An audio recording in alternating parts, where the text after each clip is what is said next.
Friends, welcome back to my channel. ನಾನು ಶೋಭಾ. ನಾನಿವತ್ತು ದೋಸೆಗೆ ಅಂತ ಹೇಳ್ಬಿಟ್ಟು ಎರಡು ರೆಸಿಪಿನ ತೋರಿಸ್ಕೊಡ್ತಾ ಇದ್ದೀನಿ. ದೋಸೆ ಕೂಡ ನಾನು ಪ್ಲೇನ್ ಇಟ್ಟಿದ್ರೆ ಅದನ್ನು ಈರುಳ್ಳಿ ದೋಸೆನ ಯಾವ ರೀತಿ ಮಾಡ್ಕೊಳ್ಳೋದು ಅಂತ ಕೂಡ ತೋರಿಸ್ತೀನಿ.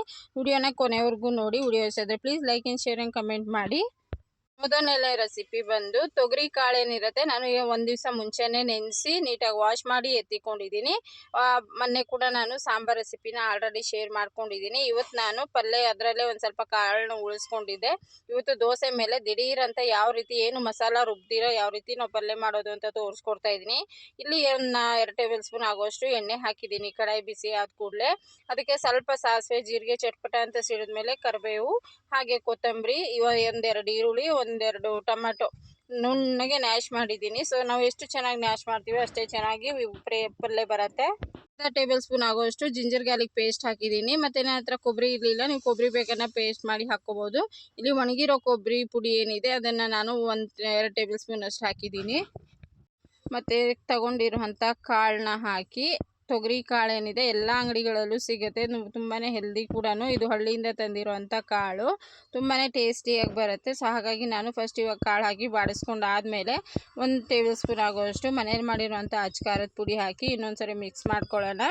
ಒಂದು 5 ನಿಮಿಷ ಒಳಗಡೆ ಆಗಿಬಿಡುತ್ತೆ ಇದು ರೆಸಿಪಿ. ನಾವು ಈ ಕಡೆ ದೋಸೆ ಮಾಡ್ತಾ ಇದ್ದಂಗೆ ಈ ಕಡೆ ರೆಡಿ ಆಗಿಬಿಟ್ಟಿರುತ್ತೆ.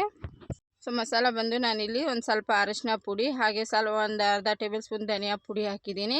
ಇಷ್ಟನ್ನು ಹಾಕಿ ಒಂದು ಸ್ವಲ್ಪ ಗರಂ ಮಸಾಲ ಹಾಕಿ ಚೆನ್ನಾಗಿ ಮಿಕ್ಸ್ ಮಾಡಿಕೊಂಡು ಚೆನ್ನಾಗಿ ಎಣ್ಣೆಲಿ ಬಾಡಿದ ಮೇಲೆ ನಾವು ಒಂದು ಗ್ಲಾಸ್ ಆಗುವಷ್ಟು ಪೂರ್ತಿಯಾಗಿ ನೀರನ್ನ ಸೇರಿಸ್ಕೋಬೇಕು. ನಾನಿಲ್ಲಿ ಗಟ್ಟಿ ಗ್ರೇವಿ ಪಲ್ಯ ಮಾಡ್ತಾ ಇರೋದ್ರಿಂದ ನಾನು ಪೂರ್ತಿಯಾಗಿ ಒಂದು ಗ್ಲಾಸ್ ಹಾಕಿದ್ದೀನಿ. ಅದು ಬೆಂದು ಅದು ನಮಗೆ ಕರೆಕ್ಟಾಗಿ ಕನ್ಸಿಸ್ಟೆನ್ಸಿ ಬಂದಿರುತ್ತೆ. ನೋಡಿ, ಬೆಂದಾದಮೇಲೆ ನಾನು ಇವಾಗ ಚೆನ್ನಾಗಿ ಮಿಕ್ಸ್ ಮಾಡಿಕೊಂಡು ರುಚಿಗೆ ತಕ್ಕಷ್ಟು ಉಪ್ಪು ಹಾಕ್ಕೊಳ್ತೀನಿ. ಒಂದ್ಸರಿ ಚೆನ್ನಾಗಿ ಮಿಕ್ಸ್ ಮಾಡಿಕೊಂಡು ಉಪ್ಪು ಹಾಕ್ಕೊಳ್ಳೋಣ. ರುಚಿ ನೋಡ್ಕೊಂಡು ಉಪ್ಪು ಹಾಕ್ಕೊಳ್ಳಿ. ನೋಡಿ, ನಾನು 1 ಟೇಬಲ್ ಸ್ಪೂನ್ ಆಗೋಷ್ಟು ಉಪ್ಪು ಹಾಕಿದ್ದೀನಿ. ಉಪ್ಪು ಹಾಕ್ಬಿಟ್ಟು ಇನ್ನೊಂದ್ಸರಿ ತಿರುಗಿಸಿ ಒಂದು ಪ್ಲೇಟ್ನ ಮುಚ್ಚಿ ಮಧ್ಯೆ ತಿರುಗಿಸ್ಕೊತಾ ಇರಬೇಕಾಗತ್ತೆ, ಇಲ್ಲಾಂದರೆ ತಳ ಅಂಟ್ಕೊಂಡ್ಬಿಡುತ್ತೆ. ಬಟ್ ಈ ಥರ ಕಡಾಯಲ್ಲಿ ಮಾಡೋದ್ರಿಂದ ನಮಗೆ ತಳ ಅಂಟೋದು ಎಲ್ಲ ಏನೂ ಇರೋದಿಲ್ಲ. ಬಟ್ ಅವಾಗವಾಗ ತಿರುಗಿಸ್ಕೊಂಡ್ರೆ ಎಲ್ಲ ಕಾಳು ಸಮನಾಗಿ ಬೆಂದಿರುತ್ತೆ. ನಾನು ಇನ್ನೊಂದು ಸರಿ ಮಿಕ್ಸ್ ಮಾಡ್ಕೋತಾ ಇದ್ದೀನಿ. ಮತ್ತು ನಿಧಾನಕ್ಕೆ ಮಿಕ್ಸ್ ಮಾಡಿಕೊಂಡು ಮತ್ತೆ ಇನ್ನೊಂದು ಸರಿ ಪ್ಲೇಟ್ನ ಮುಚ್ಚಿ ಇನ್ನೊಂದು 2 ನಿಮಿಷ ಬೇಯಿಸ್ಕೊಳ್ಳೋಣ. ಕರೆಕ್ಟಾಗಿ 7 ರಿಂದ 8 ನಿಮಿಷ ಒಳಗಡೆ ನಮಗೆ ಈ ಗ್ರೇವಿ ರೆಡಿಯಾಗಿರುತ್ತೆ. ತುಂಬಾ ಟೇಸ್ಟಾಗಿರುತ್ತೆ. ನೀವು ರೊಟ್ಟಿ ಮೇಲೆ, ಇಲ್ಲಾಂದರೆ ಚಪಾತಿಗೆ, ದೋಸೆಗೆ ಎಲ್ಲದಕ್ಕೂ ಆಗುತ್ತೆ. ನಾನಿವತ್ತು ದೋಸೆ ಮಾಡ್ಕೋತಾ ಇದ್ದೀನಿ, ಹಾಗಾಗಿ ಈ ಪಲ್ಯ ಮತ್ತು ಚಟ್ನಿ ರೆಸಿಪಿ ತೋರಿಸ್ತಾ ಇದ್ದೀನಿ. ನೋಡ್ಬೋದು ಎಷ್ಟು ಚೆನ್ನಾಗಾಗಿದೆ ಪಲ್ಯ ಅಂಥೇಳಿ. ನಾನಿವಾಗ ಇನ್ನೊಂದು ಸರಿ ಮಿಕ್ಸ್ ಮಾಡ್ಕೊತೀನಿ. ಮೇಲೆ ಎಣ್ಣೆ ತೇಲೋವರೆಗೂ ಬೇಯಿಸ್ಕೊಂಡಿದ್ದೀನಿ.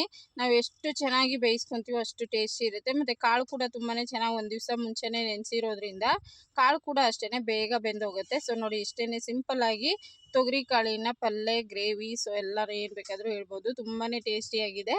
ನೋಡಿ, ಇಷ್ಟು ಬೆಂದರೆ ಸಾಕಾಗತ್ತೆ. ಬೆಂದಿದೆಯಾ ಇಲ್ವಾ ಅಂಥೇಳಿ ಚೆಕ್ ಮಾಡಿ ಮತ್ತು ನೀಟಾಗಿ ಕಲಿಸ್ಬಿಟ್ಟು ಒಂದು ಪ್ಲೇಟ್ ಮುಚ್ಚಿ ಗ್ಯಾಸ್ ಆಫ್ ಮಾಡಿ ಬಿಡೋಣ ಅಷ್ಟೇ. ತುಂಬಾ ಈಸಿ ಫ್ರೆಂಡ್ಸ್. 7-8 ನಿಮಿಷದಲ್ಲಿ ಆಗುವಂಥ ತೊಗರಿ ಕಾಳಿನ ಪಲ್ಯ ರೆಸಿಪಿ ತುಂಬಾ ಟೇಸ್ಟಿಯಾಗಿತ್ತು. ಇದನ್ನು ನೆನೆಸ್ಕೊಂಡು ತಿಂತಾರೆ, ಅಷ್ಟು ರುಚಿ ಬರುತ್ತೆ. ಅಷ್ಟೇ ತೊಗರಿ ಕಾಳು ಪಲ್ಯ. ಇವಾಗ ನಾನು ನೆಕ್ಸ್ಟು ಕಡಲೆ ಬೀಜದ ಚಟ್ನಿನ ತೋರಿಸ್ತಾ ಇದ್ದೀನಿ, 2ನೇ ರೆಸಿಪಿ.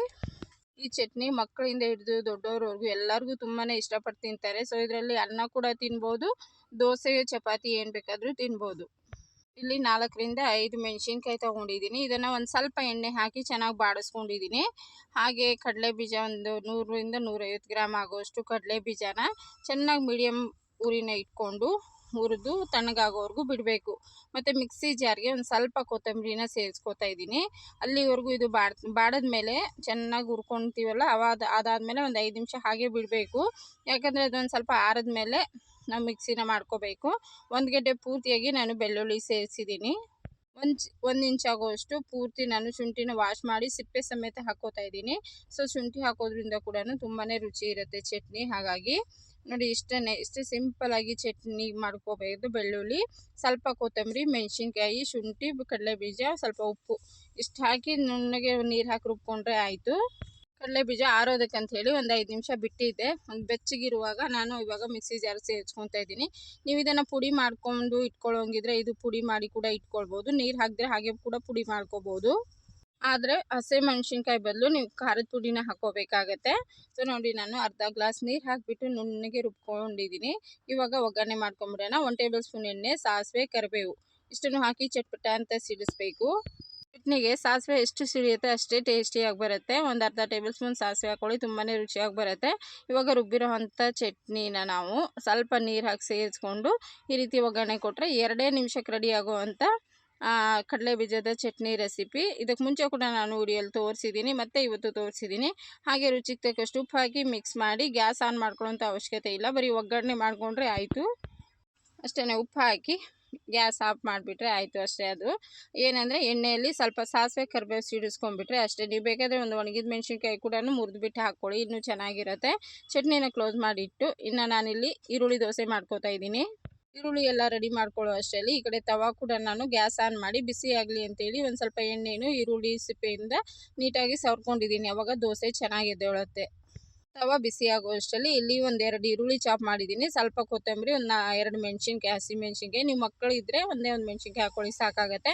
ಚೆನ್ನಾಗಿ ನ್ಯಾಶ್ ಮಾಡ್ಕೋಬೇಕು ನ್ಯಾಶರಲ್ಲಿ. ನಿಮ್ಮ ಹತ್ರ ನ್ಯಾಶರ್ ಇಲ್ಲ ಅಂದರೆ ನೀವು ಬೇಕಾದರೆ ಮಿಕ್ಸಿಯೆಲ್ಲ ಹಾಕಿ ಸ್ವಲ್ಪ ಆನ್ ಆಫ್ ಮಾಡಿದ್ರೆ ಈ ರೀತಿಯಾಗಿ ಚೆನ್ನಾಗಿ ನೈಸಾಗಿ ಆಗಿರುತ್ತೆ. ಈರುಳ್ಳಿ ಮತ್ತು ಕೊತ್ತಂಬರಿ, ಮೆಣಸಿನ್ಕಾಯಿ ಇಷ್ಟನ್ನು ನ್ಯಾಶ್ ಮಾಡಿಕೊಂಡು, ದೋಸೆ ಹಿಟ್ಟಂತೂ ಎಲ್ಲರ ಮನೆಯಲ್ಲೂ ಇದ್ದೇ ಇರುತ್ತೆ. ಯಾವ ರೀತಿ ಮಾಡ್ಕೊಳ್ಳೋದು ಅಂಥೇಳಿ ಎಲ್ಲರಿಗೂ ಗೊತ್ತಿರುತ್ತೆ. ಫಸ್ಟೇ ನಾನು ದೋಸೆ ಹಿಟ್ಟಿಗೆ ಉಪ್ಪು ಹಾಕಿ ರೆಡಿ ಮಾಡಿ ಇಟ್ಟಿದ್ದೆ. ಇದಕ್ಕೇನು ಉಪ್ಪೇನು ಸೇರಿಸ್ಕೊಂಡಿಲ್ಲ ನಾನು. ನಿಮಗೆ ನಾನು ಸ್ವಲ್ಪ ಸಪ್ಪೆ ಅನಿಸಿದ್ರೆ ನೀವು ಬೇಕಾದರೆ ಒಂದು ಸ್ವಲ್ಪ ಉಪ್ಪನ್ನ ಸೇರಿಸ್ಕೋಬೋದು. ಸೊ ಇದನ್ನು ಈ ರೀತಿ ಮಕ್ಕಳು ತಿನ್ನಲ್ಲ ಅನ್ನೋರು ಬೇಕಾದರೆ ಪ್ಲೇನ್ ದೋಸೆನ ಮಾಡ್ಕೋಬೋದು. ನಮ್ಮ ಮನೇಲಿ ಎಲ್ಲರಿಗೂ ಇಷ್ಟ ಆಗುತ್ತೆ ಈ ಥರ ಈರುಳ್ಳಿ ದೋಸೆ. ತುಂಬಾ ಚೆನ್ನಾಗಿ ಎದ್ದೊಳುತ್ತೆ ಮತ್ತು ತುಂಬ ಕ್ರಿಸ್ಪಿಯಾಗಿ ಇಲ್ಲ ಸಾಫ್ಟಾಗಿ ಯಾವ ಥರ ಬೇಕೋ ಆ ಥರ ಮಾಡ್ಕೋಬೋದು. ದೋಸೆ ಹಿಟ್ಟು ಹಾಕಿ ಚೆನ್ನಾಗಿ ಮಿಕ್ಸ್ ಮಾಡ್ಕೊಂಡಿದ್ದೀನಿ. ಮಿಕ್ಸ್ ಆದ ಕೂಡಲೇ ಇಲ್ಲಿ ತವಾ ಕೂಡ ಬಿಸಿಯಾಗಿರುತ್ತೆ. ನಾವು ದೋಸೆ ಎಷ್ಟು ದೊಡ್ಡದು ಬೇಕು ನೋಡಿಕೊಂಡು ಒಂದೇ ಒಂದು ಸೌಟ್ ಹಿಟ್ಟು ಹಾಕಿ ಈ ರೀತಿ ಸವ್ಕೊಂಡ್ರೆ ಆಯಿತು.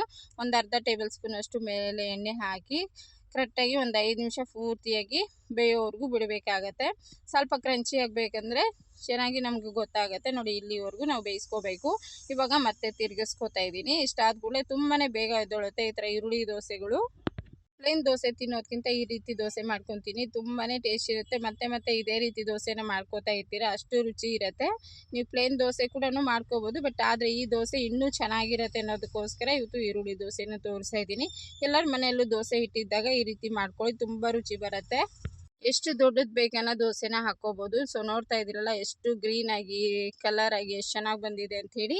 ಸೊ ತುಂಬಾ ಟೇಸ್ಟಿ ಇರುತ್ತೆ ಈ ದೋಸೆ ಮಾತ್ರ. ನೀವು ಬೇಕಾದರೆ ಒಂದು ಸ್ವಲ್ಪ ತುಪ್ಪ ಹಾಕಿದ್ರೆ ಇನ್ನೂ ಸ್ವಲ್ಪ ಕಲರ್ ಬರುತ್ತೆ. ನಾನು ಎಣ್ಣೆ ಹಾಕ್ಕೊಂಡಿದ್ದೀನಿ, ತುಪ್ಪ ಬೆಣ್ಣೆ ಏನು ಬೇಕಾದರೂ ಹಾಕ್ಕೋಬೋದು. ಸೊ ತುಪ್ಪ ಹಾಕಿದ್ರೆ ಮಾತ್ರ ಇನ್ನೂ ತುಂಬಾ ಟೇಸ್ಟ್ ಬರುತ್ತೆ. ಎಲ್ಲ ದೋಸೆಗಳನ್ನೂ ಅಷ್ಟೇ ನೋಡಿ ಈ ರೀತಿಯಾಗಿ ಮಾಡ್ಕೊಂಡಿದ್ದೀನಿ. ಇದಕ್ಕೆ ಒಂದು ಸ್ವಲ್ಪ ತುಪ್ಪ ಹಾಕಿದ್ದೀನಿ ನಾನು, ಅರ್ಧ ಟೇಬಲ್ ಸ್ಪೂನ್ ತುಪ್ಪನೂ ಒಂದು ಸ್ವಲ್ಪ ಎಣ್ಣೆ ಹಾಕ್ಕೊಂಡಿದ್ದೀನಿ. ಸೊ ಸ್ವಲ್ಪ ಕ್ರಂಚಿ ಥರ ಬೇಕು ಅಂದರೆ ಇನ್ನೊಂದು 5 ನಿಮಿಷ ಬಿಟ್ಟು ಬೇಕಾದರೂ ಮಾಡ್ಕೋಬೋದು. ತುಂಬಾ ಟೇಸ್ಟಿಯಾಗಿರೋಂಥ ದೋಸೆ, ಈರುಳ್ಳಿ ದೋಸೆ ತೋರಿಸಿದ್ದೀನಿ. ಚಟ್ನಿ, ಇದಕ್ಕೆ ಚಟ್ನಿ ಇಲ್ಲ ಈ ಥರ ನಾನು ಪಲ್ಯ ತೋರಿಸಿದ್ನಲ್ಲ ಇವಾಗ ತೊಗರಿ ಕಾಳು ಪಲ್ಯ, ಅದು ಕೂಡ ತುಂಬಾ ಚೆನ್ನಾಗಿರುತ್ತೆ. ಓಕೆ ಫ್ರೆಂಡ್ಸ್, ನೋಡ್ಕೊಂಡ್ರಲ್ಲ ತುಂಬಾ ಟೇಸ್ಟಿಯಾಗಿರೋಂಥ ರೆಸಿಪೀಸ್ನ ಶೇರ್ ಮಾಡಿದ್ದೀನಿ. ಸೊ ಇದನ್ನು ನೀವು ಬ್ರೇಕ್ಫಾಸ್ಟ್ಗಾದರೂ ಮಾಡ್ಕೋಬೋದು, ಇಲ್ಲ ಸಂಜೆ ಊಟಕ್ಕಾದರೂ ಮಾಡ್ಕೋಬೋದು. ಸಂಜೆ ಊಟಕ್ಕಂತ ಹೇಳಿ ನಮ್ಮ ಮನೇಲಿ ಮಾಡ್ಕೊಂಡಿದ್ವಿ. ಸೊ ಇವತ್ತಿನ ರೆಸಿಪಿ ನಿಮ್ಗೆ ಇಷ್ಟ ಆದರೆ ಪ್ಲೀಸ್ ಎಲ್ಲರೂ ವಿಡಿಯೋನ ಶೇರ್ ಮಾಡಿ, ವಿಡಿಯೋ ಇಷ್ಟ ಆದರೆ ಲೈಕ್ ಮಾಡಿ ಫ್ರೆಂಡ್ಸ್. ಯಾರು ಸಬ್ಸ್ಕ್ರೈಬ್ ಮಾಡಿಲ್ಲ ಅಂದರೆ ಸಬ್ಸ್ಕ್ರೈಬ್ ಮಾಡ್ಕೊಂಡು ನೋಡಿ ಅಂತ ಹೇಳ್ತಾ ಸೊ ಇವತ್ತಿನ ಬ್ಲಾಗ್ಸ್ನ ಇಲ್ಲಿಗೆ ಮುಗಿಸ್ತಾ ಇದ್ದೀನಿ. ನಾಳೆ ಇನ್ನೊಂದು ಹೊಸ ಬ್ಲಾಗ್ ಜೊತೆ ಸಿಗೋಣ ಫ್ರೆಂಡ್ಸ್. ಬಾಯ್.